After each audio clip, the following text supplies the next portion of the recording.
And this morning we'll conclude a series of 3 talks on the Guru, the importance of the spiritual teacher.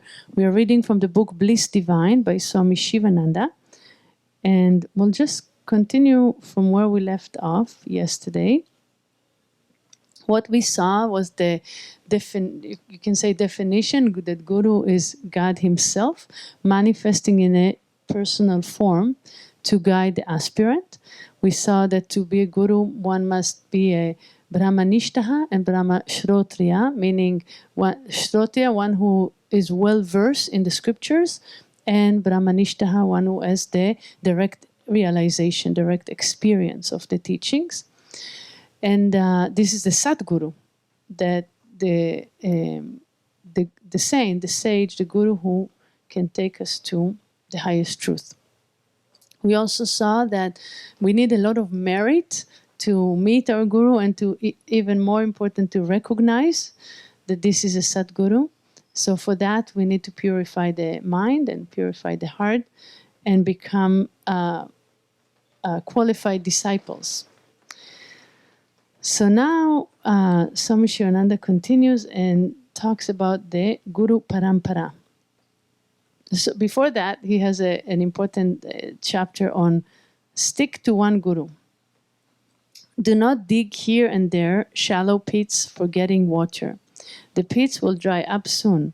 Dig a very deep pit in one place. Centralize all your efforts here. You will get good water that can supply you throughout the year. Even so, try to imbibe thoroughly the spiritual teachings from one preceptor alone. Drink deep from one man. Sit at his feet for some years. There is no use of wandering from one man to another man out of curiosity, losing faith in a short time. Do not have the ever-changing mind of a prostitute. Follow the spiritual instructions of one man only. If you go to several people and follow the instructions of many persons, you will be bewildered. You will be in a dilemma.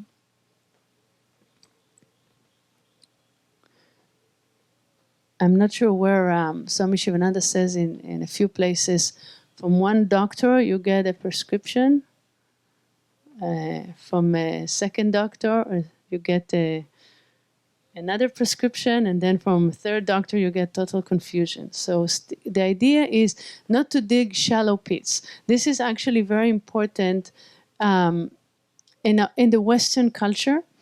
In our Western culture, people have a very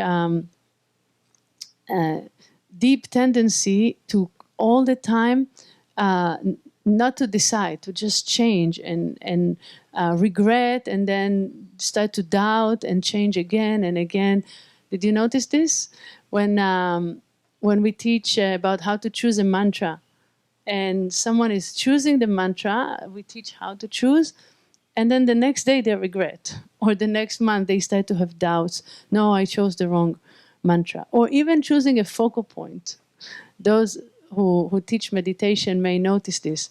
We teach how to choose the focal point, either in the forehead or in the heart center, and then after some time, people start to have doubts and really be tormented by this doubt. I chose the wrong point, and then can I change? And even though we say many times, I say it again and again, no, the instruction is not to change. They're all good. Whatever you chose is good. Just stick to it. Still, they come the next day. Can I please change? It's very interesting. So same thing with your lineage, with your spiritual teacher. It's good, we said yesterday and the day before, it's good to test in the beginning, to search, even to doubt.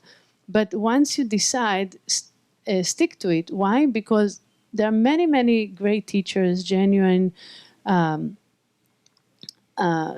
very sincere and wonderful teachers.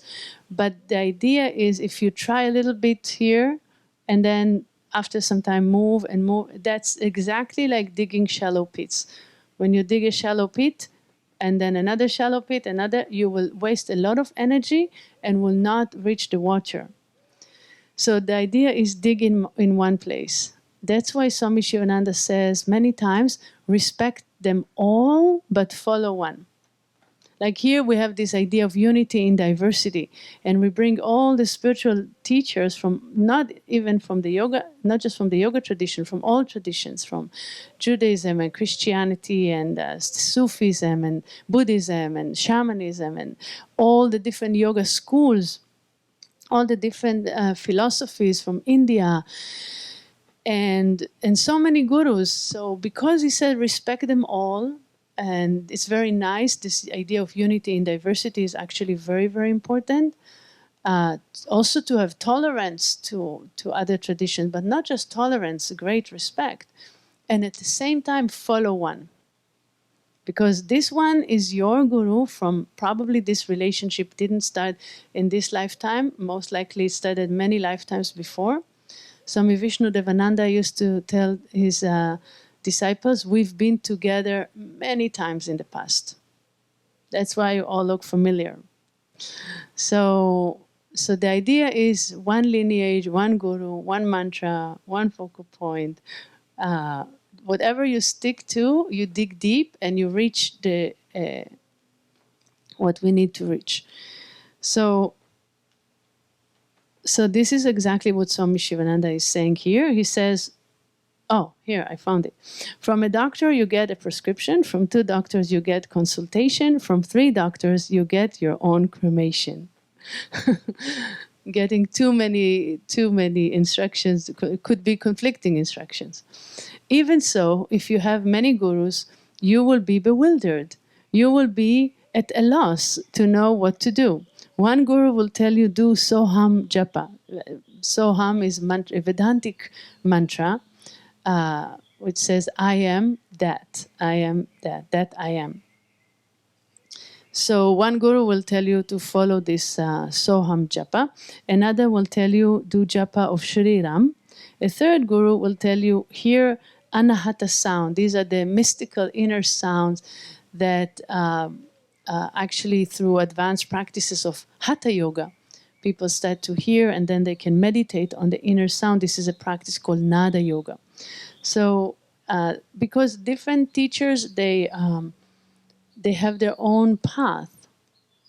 So, for example, if one is a bhakta, it's good to have a guru who is a bhakta, also a bhakti yogi. And if one is more inclined in hatha yoga, then the guru will be a hatha yogi. But the good thing about Swami Shivananda, he was considered to be master of masters because he himself was a master of all the yogas. Karma yoga, bhakti yoga, hatha yoga, raja yoga, jnana yoga, all the yogas, even nada yoga. And he initiated disciples in all of these yogas. So, and he taught the yoga of synthesis, which is really the yoga that we follow. The combination of all yogas. So he says, if you go to many gurus, you will be puzzled. Stick to one guru and follow his instructions. Listen to all, but follow one. Respect all, but adore one. Gather knowledge from all, but adopt the teachings of one master. Then you will have rapid spiritual progress.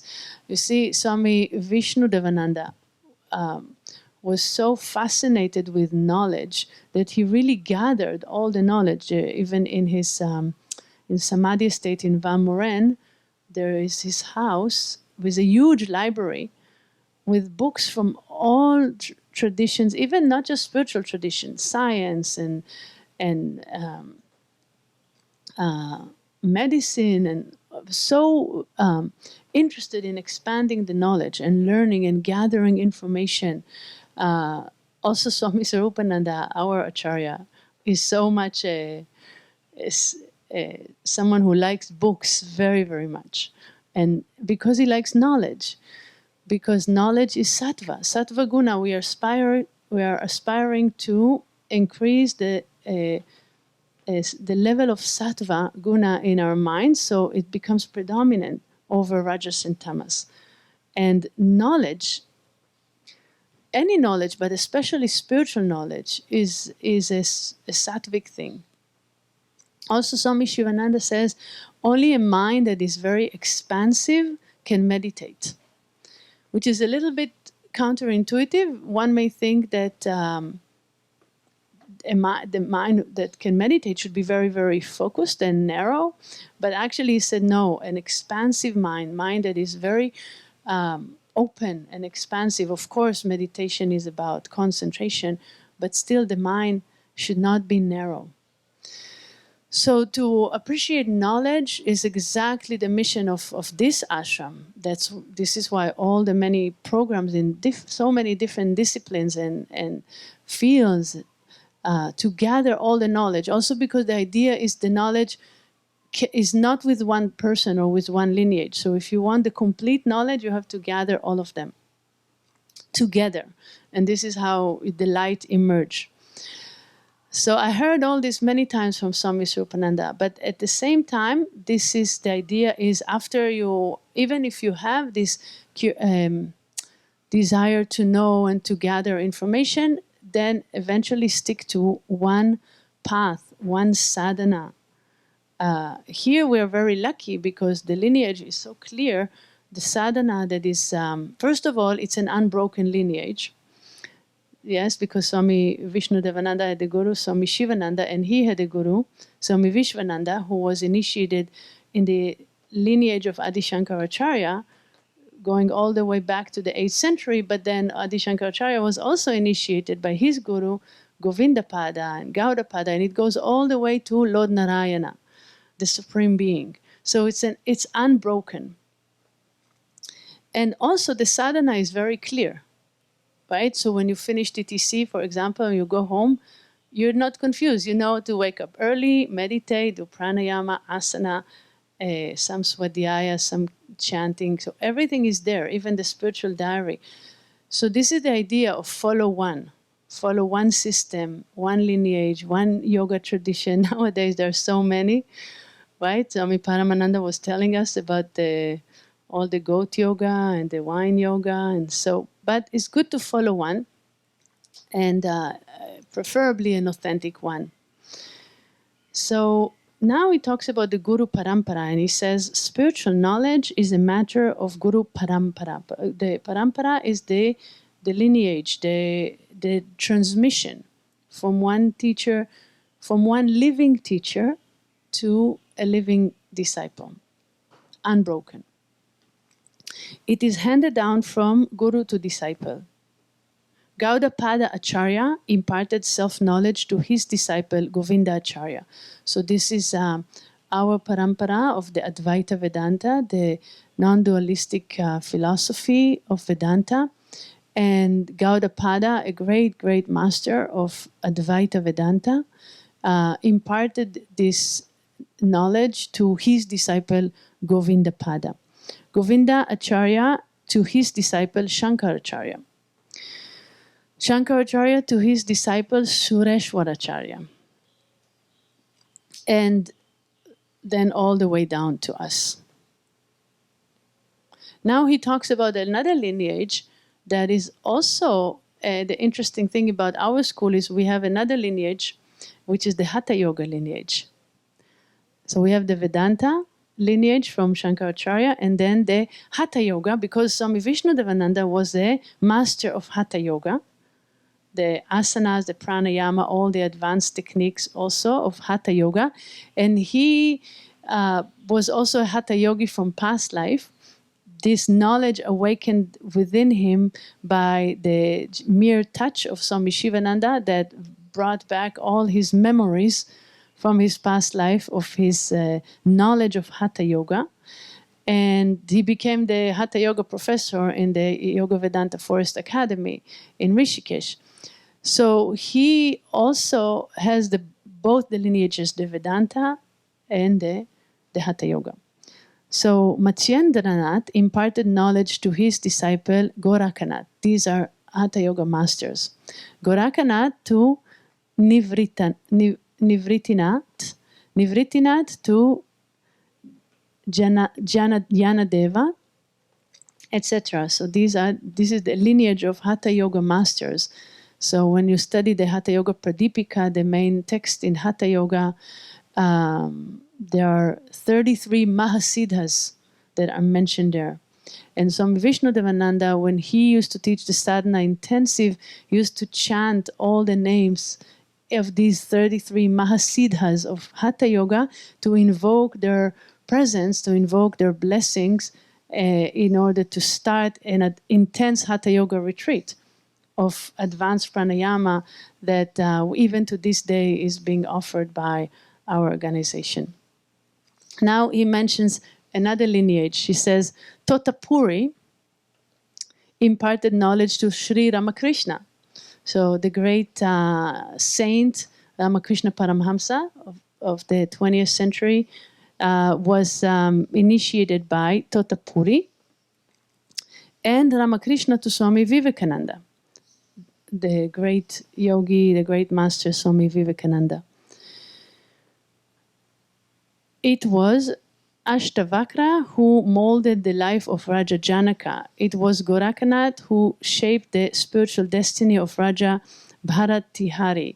It was Lord Krishna who made Arjuna and Uddhava get themselves established in the spiritual path when their minds were in an unsettled state. So he gives many examples of the need for any disciple to have a guru, for the parampara, the succession of knowledge, to be unbroken. And the last example he gives is Krishna, Lord Krishna. So his famous disciple from the Bhagavad Gita is Arjuna, as you all know. But also he had another very important disciple, Uddhava. This is actually a text called Uddhava Gita, which is a part of the Srimad Bhagavatam. And there, Lord Krishna is teaching very, very sublime and elevated high teachings of Jnana Yoga, of the yoga of wisdom, the highest yoga. Because with Arjuna, he taught karma yoga. He taught do your duty and how to live in the world with duties and responsibilities and still live a spiritual life that ultimately will lead to purification of the mind and to knowledge. But to Uddhava, he taught directly the highest knowledge. So these are his two main disciples. But also Krishna is saying something very important in chapter 4 in the Bhagavad Gita. He says that the knowledge that he's giving to Arjuna, he says in chapter 4, he says, I already gave it in the beginning of the creation to Vivasvan, who is the sun god.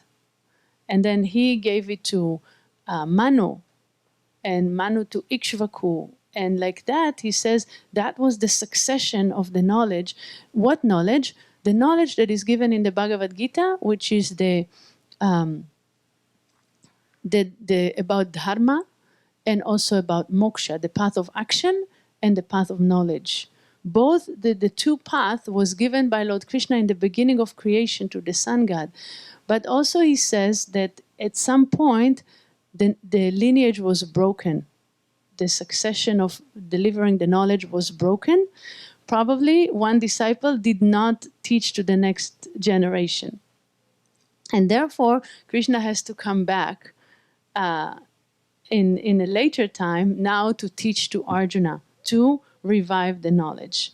He says, this same knowledge I'm here now teaching to you, O Arjuna, because you are my friend and my beloved. And so the point is, it's a responsibility also, right? You don't want the knowledge to break again. You don't want the lineage to break. So those of you who are now receiving this knowledge in the TTC or otherwise, remember, it's a responsibility to keep the lineage going. Point is, teach others. So we'll just conclude. Swami Sivananda is saying, no doubt the Guru's blessings can do everything. But how can one have his blessings? By pleasing the Guru. A Guru can be pleased with his disciple only if the latter carries out his spiritual instructions implicitly. Carefully follow, therefore, the instructions of the Guru. Act up to his instructions. Then only will you deserve his blessings, and then alone his blessings can do everything. So the idea is that Don't think that you just find a guru and look at them and say, give me your blessings, and then you're enlightened. The grace of the guru is essential. That is, of course, the case. However, it's not enough. The disciple needs to make an effort, self-effort, Purushartha. And then when the disciple makes an effort in the form of following the instructions, then the blessings and the grace of the guru operates. And the disciple will attain the goal. So the lesson from this chapter is really, number one, continue the practice because you have a very clear practice to follow. Number two, teach it to others. That's it.